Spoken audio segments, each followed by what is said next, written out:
And right here in the front. LeBron and Killian with the San Francisco Chronicle. There's a talking point since game one that you guys are going to be deflated after such a frustrating loss. I'm just wondering what your response to that is. I don't really have a response to it. How do you expect your team to come out tomorrow? I expect us to come and play with the same grit that we had in game one. And, we made a lot of mistakes in game one. I expect us to be better. Right here, Mark in the second row. Mark Schwartz, ESPN. LeBron, you've been through adversity your entire life, on the court, off the court. What have you learned since you were a young player or even a young person about how to overcome adversity that can help you in this particular situation after such a difficult game one loss? It's a new day. And for me, I woke up, feeling excited about the opportunity for us to get better today. And excited about the opportunity that presents itself tomorrow and myself. But, I can never compare the adversity I went through when I was younger compared to playing basketball. This is just basketball. This is not adversity. And not when the things that I've been through in my life. This is fun. And secondly, George Hill said yesterday that for him, game one was the toughest loss in his entire career. How can you as a leader help lift a player like that who maybe hasn't been through it before? We both went through some of the same, emotions. It's one of the toughest losses I've had in my career as well. Just because everything that kind of went on with the game and the way we played, and obviously we all know what happened in the game. So it was a tough 24 hours, not only for G Hill but for myself, for our whole ball club, because we put ourselves in a great position to be successful. But like I said, you give yourself a day. If you need to take 2 days, okay. But today you should feel excited about the opportunity to be better, and be great. And move forward. Tom on the right. Tom Haberster, Bleacher Report. LeBron, I know you've talked a lot about how important sleep is for your recovery and how vital it is for your performance. Sure. I remember back in Miami, Dwayne was always team no sleep. But I was curious when you believed that sleep was this weapon for you and how that evolved throughout your career, whether you were prioritizing it when you were a rookie, and when did that really impact you?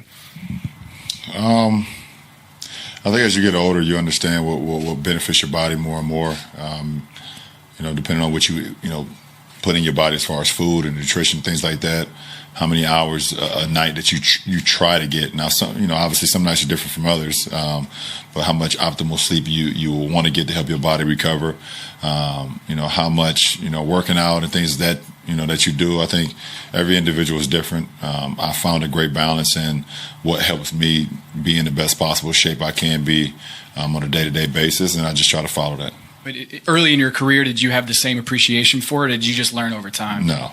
I was 18 when I came into the league. I could do whatever I wanted to do. I could stay up throughout the whole night and play 48 minutes the next night, and then not ice after the game and go right home. So I was 18. I didn't even tape my rookie year. So no, I'm totally different. Ken in the back right. Ken Berger, Bleacher Report, here to your right, LeBron. Years ago, there was a concept known as the Jordan rules, just certain principles that teams believed they had to live by in order to defend him.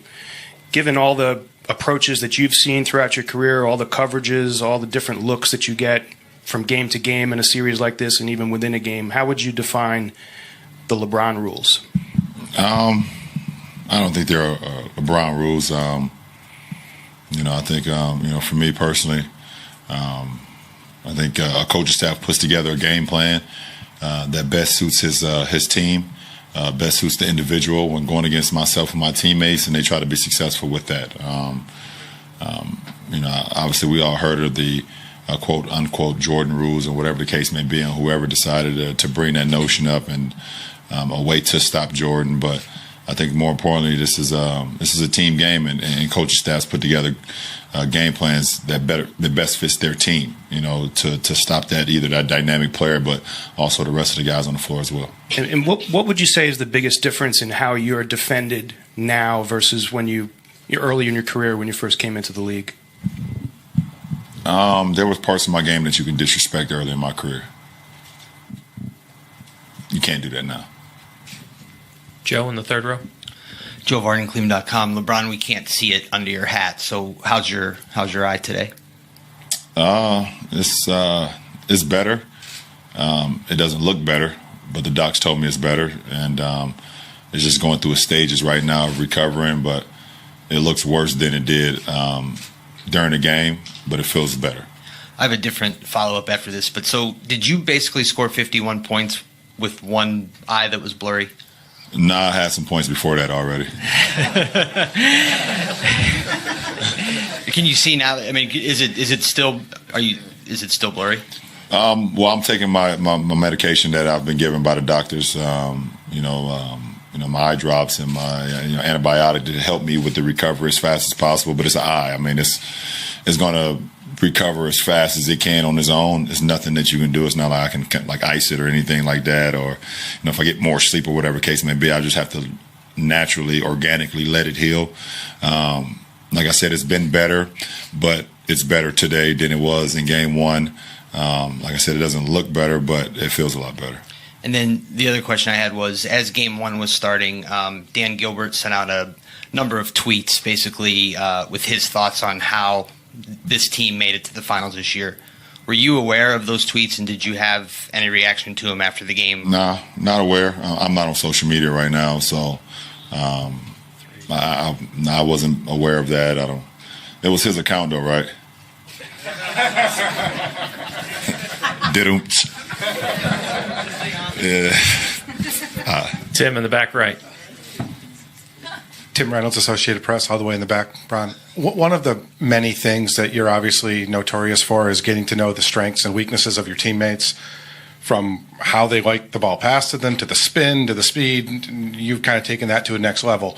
Your time with JR, what have you learned about him as far as what you needed to do with him the last 24, 48 hours to get his mind right for tomorrow night? I think JR is one of the most resilient guys I've ever been around. I think it just comes from not only him personally, but his household, his mom, his dad, his brothers, his sisters, and now his family now as well. He took that. He probably took that loss as hard as anybody the other night, just as anybody on the team. But one thing about JR, he has an uncanny ability to bounce back, and I think people have seen that throughout our postseason runs where he hasn't played well or played to his ability that he think he should have played, and then the next game he comes out and shoots the ball extremely well and just very locked in. And for me, I don't really have to. I don't think I need to say anything to JR. I mean, I've been knowing JR since he was in high school. I mean, it's not like he's a new teammate of mine or someone I just met.